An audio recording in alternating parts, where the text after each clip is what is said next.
found with kids, around my grandson is they'll ask me why he does certain things.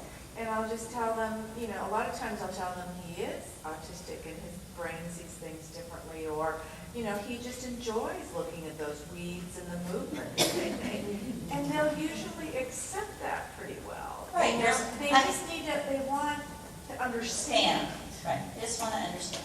Another way that I've seen it done is a parent and a child's case manager has actually gone into the classroom and done a classroom discussion. I believe there was actually a little picture that they brought in to talk about that he is different and here's what makes him different and here's how you can be a friend to him to help him with that. And so something like that would be acceptable. Oh, yeah.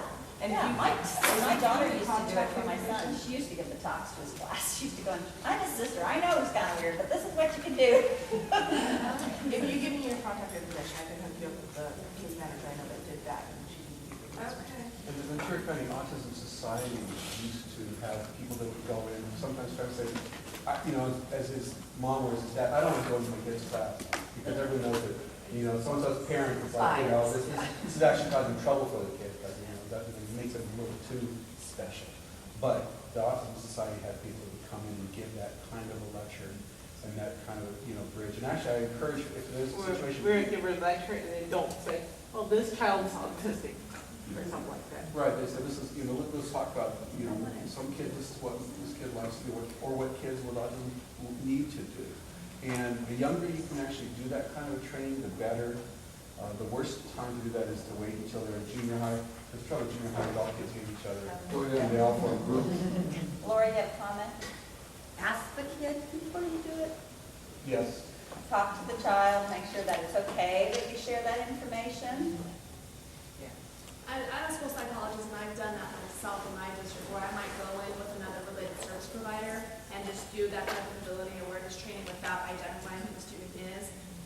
It's in the middle school I do it a lot because we have a whole wide variety of students with different disabilities, but at the elementary level, there's ways to kind of not get down, but maybe kid friendly.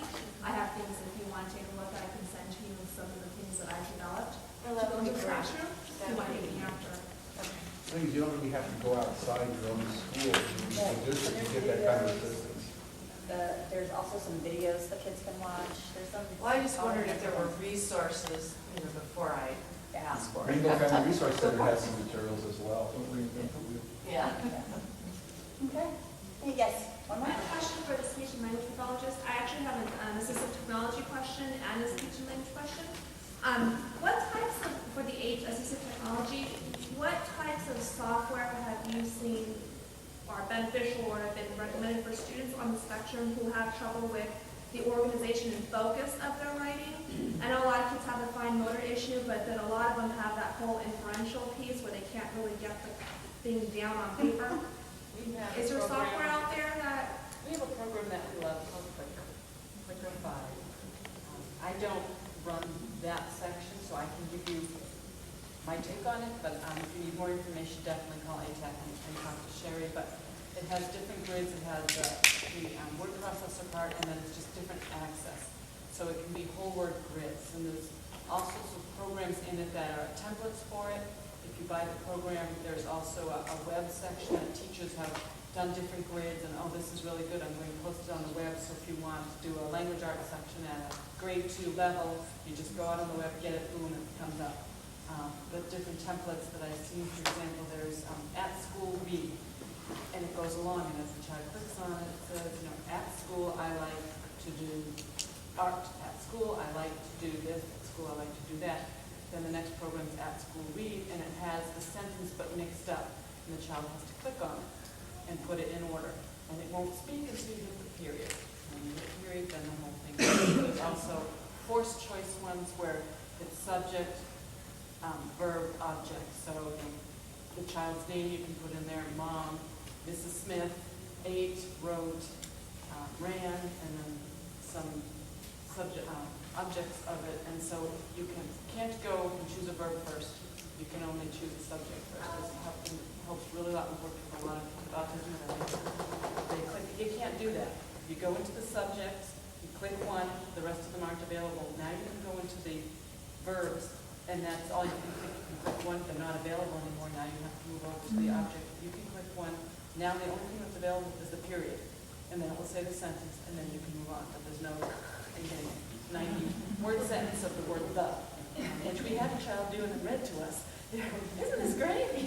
So it's a wonderful program. It's, there's a 30-day trial that you can download to see if you like it. We always recommend, if we come out and see the child, recommend that to download it. You know, the parents can download it at home and look at it. The teacher can download it and look at it and see if it's something the district wants to pay for. The only thing we say, if anybody wants to run home and do that, it's about 50 minutes. You get the whole program to download. Your computer's out of commission for about 50 minutes while it's downloading. It's a program. Another curriculum, it's not software, but there's a curriculum called Learning the Ropes, R period, O period, P period, E period, S period, by Autism and Behavior Associates, and it's all about executive functioning with a lot of visual graphic organizers for writing. And that's Patricia Shetter is the author of that. There's also Kidspiration and Inspiration. Right, I know about that, yeah. And then my second question was, in your opinion, what have you seen in your practice the best way of delivering pragmatic language therapy? Because in my district, we're still trying to get it up and running to get the social skills piece in place for our kids that have autism. I've tried to reach out to the speech and language people that I've worked with to co-facilitate social skills groups, but that hasn't really been receptive yet because everybody's short-staffed in our district, unfortunately. When I have run social skills groups, I remember one of what's your thinking and what you say, and how they're not necessarily the same thing. We talked about that. The speech therapists can run those types of groups. I know Barbara Blumenfield has come out here several times to talk, and I know that the preschool at Valley Window, they did a whole lot with pragmatic speech because everybody had a little symbol that said hi, and when they held it up, the child cued the child to say hi at the preschool level, and the principal had it, and the secretaries had it, and whenever we did conferences over there, the kids would come walking through, which we all thought was adorable, so here come all the 3- and 4-year-olds, they'd say hi, and we'd all say hi, so they got the pragmatics that way. At the lower level, the higher level kids, just a lot of discussion with it. I've run pragmatic groups where it was actually run for one particular child who was fully integrated. He didn't know that it was his group. He was one of my helpers, working with my lower level group, and we were working on turn taking, and so even though it was for him, he didn't know it, that my lower level kids got the help they needed, and the regular ed kids that came in along with him had a good time, and they felt like they were helping, and he got his help when he didn't know it. In our district, our speech and language therapists spearhead it, but what we really focused on is teaching the instructional aides how to facilitate it, especially at like doing lunch bunch groups and things like that. And we're working towards that too. I do lunch bunches. I'm one of the few in our district that actually does the social skills piece because part of the reason is a lot of our support staff are older seasoned and are not really comfortable with the whole social skills piece or the autism piece. So we try our best in our schools that we service to provide what we need. So I've talked to general ed teachers and we have, the Builders Club, which are gen ed kids, and I have them as my role models for my group. And so we try to get it up and running, but we're trying to develop a system where we co-facilitate with our speech and language pathologists so we can get more groups running in our middle schools and our upper elementary schools to get the skills in place. Individual supports will help a lot with that, helps the kids know what they're supposed to be doing. The turn taking card, you've probably seen those, and those speech therapists can help with that. Okay, I'm getting the high sign in the back that it's time for us to break, and give you the opportunity. We're going to stay here for a little bit longer. Yeah, we're going to stay here for a little bit longer. 45 more minutes. Yeah, and so that you can look at the displays, talk to the people that are here, more on a one-on-one basis.